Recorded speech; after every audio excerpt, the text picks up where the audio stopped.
Pessoal, beleza?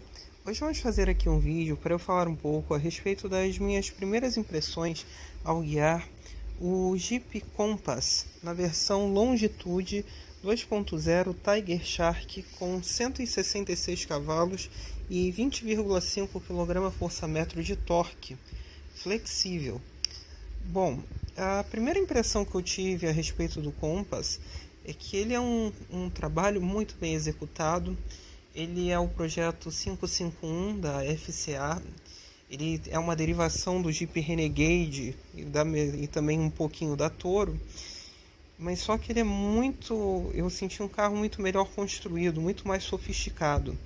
Em todas as superfícies que pude tocar no interior do carro, ele tinha aquela espuma injetada nos painéis de portas, era muito bonito. E a parte central lembrava muito a Jeep Grand Cherokee, né? Principalmente a parte do painel, aquela tela sensível ao toque, é muito semelhante, né? A versão que eu testei era a Longitude, né? A versão intermediária. Ele estava pintado na cor azul Pacific, muito bonita, né? Eu gosto de azul, eu achei legal eles terem lançado ele com um tom de azul. Ele tinha alguns opcionais, entre eles ele tinha o teto solar panorâmico e um pacote chamado pacote Premium, né? Que ele adiciona bancos de couro e alguns detalhes como um som um pouco mais potente do que o original, né? O valor do carro era em torno de R$118 mil. Um absurdo, vamos ser sinceros, né? No mercado atual, se nós formos pensar em termos de valores, né? Um motor tão simples por um valor tão alto. Mas a versão de entrada já traz bastantes atributos interessantes e ela parte de R$99 mil. E eu acho que ela vai dar uma boa chacoalhada no mercado, principalmente nos SUVs compactos intermediários para topo de gama, como o HR-V, como o Kicks, como o Tracker também, LTZ. O próprio Renegade vai sofrer um fogo amigo do Compass, vocês podem ter essa certeza.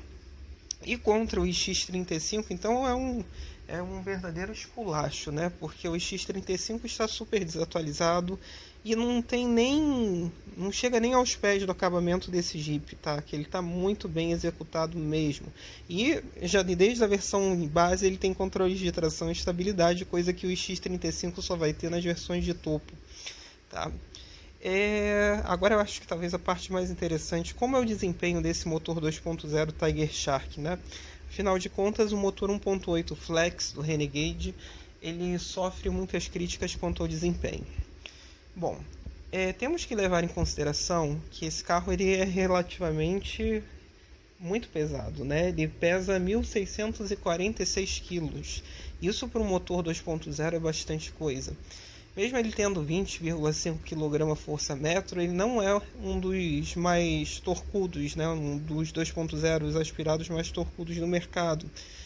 Então isso significa que a caixa de câmbio tem que trabalhar bastante. E ela trabalha bem, tá?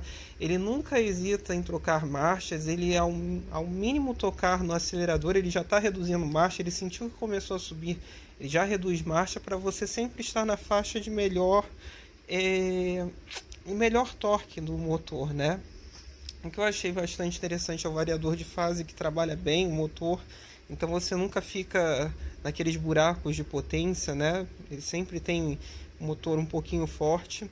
Eu acredito que o 0 a 100 dele fica aí na faixa dos 11 a 12 segundos, ou seja, um pouquinho melhor do que o Renegade, tá? Que o Renegade já vai lá para a faixa dos 13 a 14 segundos. Então já é um ganho para o Compass, mas eu acho que a Fiat Chrysler, ela ficou devendo em trazer uma versão com motor 1.4 turbo, né?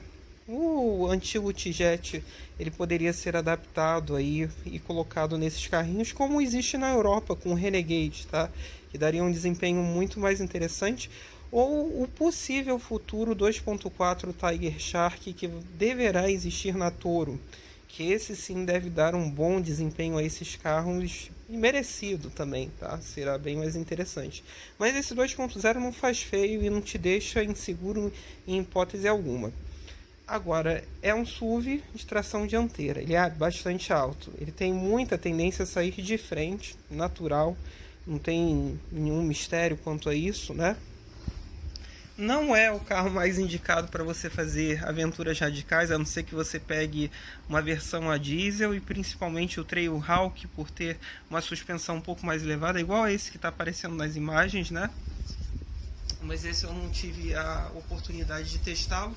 Se bem que ele não vai ter uma diferença tão grande quanto ao Renegade, porque é o mesmo conjunto motor e câmbio do Renegade, né? Câmbio automático de 9 marchas e o 2.0 Multijet Turbo Diesel. Então não haverá assim uma distância tão grande, até porque o peso do Renegade é próximo do Compass, em torno de 80 kg a 70 kg, né? Então não é assim tão diferente o desempenho. Mas esse 2.0 Flex ficou muito bom, ficou muito bem executado. Talvez deveria ter sido o motor com o qual o Renegade deveria ter sido lançado para não sofrer tantas críticas quanto ao desempenho, tá? Só que não há mágica, você tem um motor que até trabalha bem, mas precisa reduzir o tempo inteiro para manter um bom desempenho, então não há mágica que o consumo não fica assim tão grandes coisas. Com gasolina eu obtive os seguintes números dentro do ciclo urbano: 7,5 km por litro de gasolina com ar-condicionado ligado, e na estrada eu cheguei à média de 12 km por litro com o ar-condicionado ligado, andando a 110 km por hora.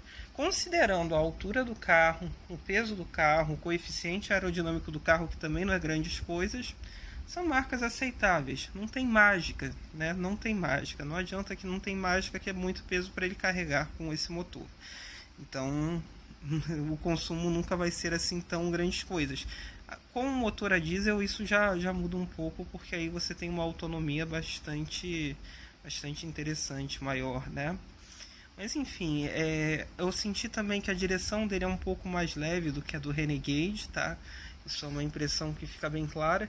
E adorei o teto solar panorâmico, é muito legal. Dinamicamente é bom para um SUV, né? Eu acho que, assim, considerando os SUVs que existem no mercado, principalmente no mercado brasileiro, talvez fosse o único SUV que eu teria. Seria esse Jeep Compass, porque eu achei ele muito bem executado mesmo, tá? Ele não é exagerado em questão de tamanho, ele tem um tamanho ideal, ele tem um desenho bastante harmônico. Eu acho que é um carro até mesmo para nós como brasileiros nos orgulharmos, que ele foi praticamente todo projetado no Brasil, e é uma enorme evolução quando comparado ao anterior, que era feio e bem lento, né? Era um motor 2.0 com câmbio CVT. Era uma tragédia o Compass da geração anterior. Então acho que é um carro que nós devemos nos orgulhar de termos contribuído com grande parte do projeto dele, né? E ter sido lançado aqui no Brasil primeiramente. Então realmente ele ficou especial. Fora o Compass, eu só teria o Nissan Qashqai, que é o SUV mais vendido da Europa, mas esse não existe no Brasil. Eles tinham a pretensão de trazer ele ao Brasil, mas desistiram por conta do aumento do euro e do dólar, então nem trouxeram mais, né? O que é uma pena, porque deixamos de ter mais uma opção interessante. Mas enfim, muito bem executado, acabamento excelente, muito bem montado, a qualidade dos painéis de porta, os bancos são largos, abraçam bem, desempenho adequado devido ao tamanho do motor, não tem mágica, realmente muito interessante. Eu tenho certeza que esse Jeep vai fazer sucesso. E eu acho que quem tem interesse nesse carro deve comprar ele agora no início, antes que a Fiat comece a aumentar os preços dela, né?